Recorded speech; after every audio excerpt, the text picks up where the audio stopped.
ఛావా చూసారా? సంభాజీ మహారాజ్ చూసారా? ఆయన ఎందుకు బలిదానం ఇచ్చారు?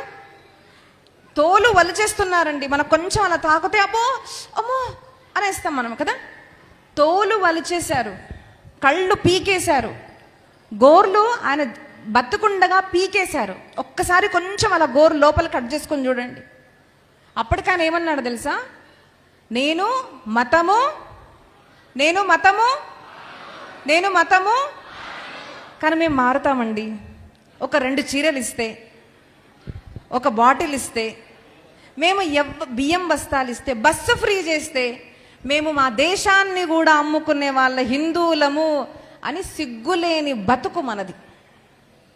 కోపం వచ్చిందా? అక్క వచ్చి ఏంటమ్మా మా ఊర్లో ఇలా మాట్లాడుతుందని. ఎందుకలా అన్నానో తెలుసా? మిమ్మల్ని బాధ పెట్టడానికి కాదు. ఎక్కడో ఒక చోట మనం మన లోపల ఒక్కసారి అనుకోవాలి, నాకు నిజంగా సిగ్గులేదు కదా 2 చీరల కోసం ఎవ్వరు పడితే వాడికి నేను వెళ్ళి ఓటేశానా అని ఒక్కసారి ఒక్క మనిషి మారాడనుకోండి, 1 ఓట్ వల్ల మన భారతదేశంలో స్వరాజ్య ధర్మ స్థాపన అవుతుంది. గుర్తుపెట్టుకోండి. Every vote is important.